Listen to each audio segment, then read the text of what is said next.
High বন্ধুরা, তোমরা সবাই কেমন আছো? আশা করছি তোমরা সবাই ভালো আছো। আবার চলে এসেছি নতুন একটা ভিডিও নিয়ে। আজকে আমরা প্ল্যান করেছি একটু ঘুরতে বেরোবো। তো এটা দেখতে পাচ্ছ, এটা হচ্ছে আমাদের ক্লাবের মাঠ। আমাদের ক্লাবের মাঠে খুব বড় একটা মেলা বসেছে। মেলা যদিও কিছু দোকান এখনও বসতে বাকি আছে, তোমরা সবাই আসবে। আমরা গল্প করতে করতে চলে আসলাম বাইপাসে। আর বাইপাস থেকে আমরা ভেবেছিলাম যে আমরা পাটুলির দিকে একটু ঘুরতে যাবো। আগের দিন আমরা যখন পাটুলির দিক থেকে আসছিলাম তখন আমরা দেখেছিলাম যে পাটুলিতে একটা মেলা বসছে, কিন্তু মেলাটা ওরকমভাবে শুরু হয়নি।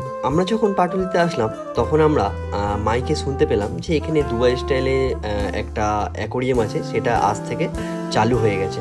তো আমরা চলে গেলাম ওখানে।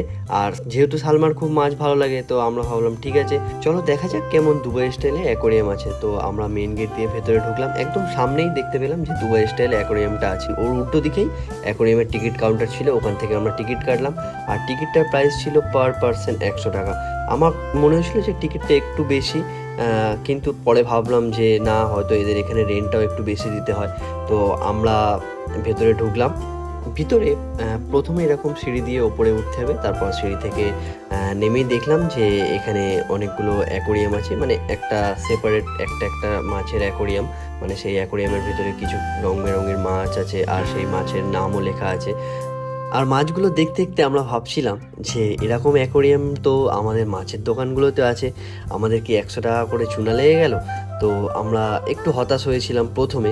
আমরা ভাবছি যে হয়তো ওপারে এরকমই ফের আবার মাছ আছে, ফের এরকমভাবে আমাদের ওপারেও এরকম মাছ দেখতে হতে পারে। তারপর আমরা যে এই ব্যাকের মোড়টা ক্রস করলাম, যে দৃশ্যটা আমরা দেখলাম সত্যি সেটা অসাধারণই দৃশ্য ছিল। মানে খুবই খুবই সুন্দর, মানে খুব সুন্দর লাগছিল। আমরা ভিতরে প্রায় 10 মিনিট মতো ছিলাম, কিছু ছবি তুললাম আর কিছু ভিডিও বানালাম।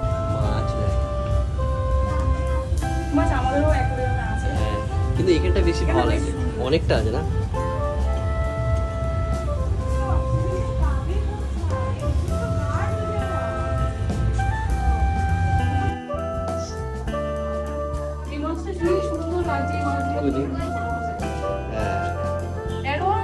এটা অ্যারোয়ানা, হ্যাঁ।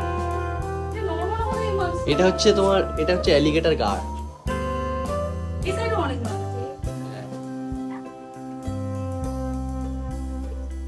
সত্যি এখানে এক্সপ্লোর করে আমাদের খুবই ভালো লেগেছে।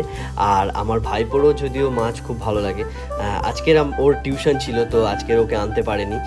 তো আমরা প্ল্যান করেছি যে আমরা যখন ওর টিউশন ছুটি থাকবে সেই দিন আমরা 3 জন মিলে একসঙ্গে আবার আসব। এখানে অনেক মাছ আছে।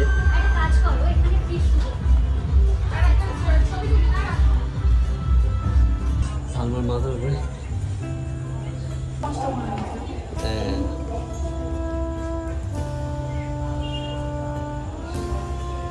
তাহলে এই মাছটা দেখো।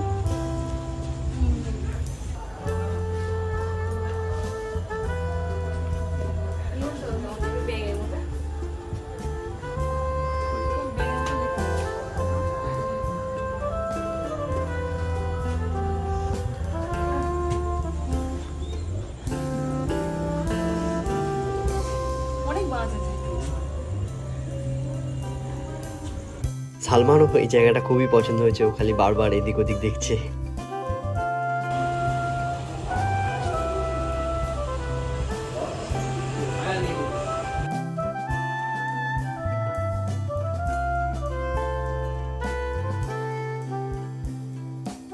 তো টানেলটা আমরা লাস্টবার আরেকবার ঘুরে দেখলাম, আর ঘুরে দেখে আমরা হেঁটে হেঁটে এবার এখান থেকে বার হব। আমরা বেরিয়ে যাচ্ছি। এখানে বড় বড় হাতি মূর্তি আছে।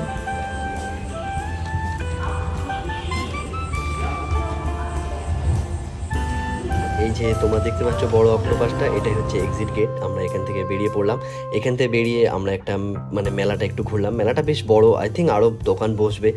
আমরা চারিদিকটা একটু ঘুরলাম, তারপর দুজন মিলে ফুচকা খেলাম। মেলায় আসবো ফুচকা খাবো না, এটা কি হতে পারে? ফুচকাটা ছিল মোটামুটি। তারপর এখানে দেখলাম স্প্রিং পটেটো চিজ বিক্রি হচ্ছে, এটাও একটা অর্ডার করেছিলাম, দাদাটা বানাচ্ছে। এটাও একটা আমরা খেলাম। তারপর এটা খাওয়ার পরে আমাদের খুব গরম হচ্ছিল, তাই জন্য আমরা ওখানে লস্যির দোকান ছিল, একটা লস্যি নিয়ে খেতে খেতে আর দেখতে দেখতে আমরা মেলা থেকে বেরিয়ে পড়লাম। আর তখন ছিল অফিস টাইম, তো রাস্তায় খুবই ভিড় ছিল। আর আমরা চলে এসেছি আমাদের বাইপাসে। আবার দেখা হবে নতুন কোনো ভিডিওতে।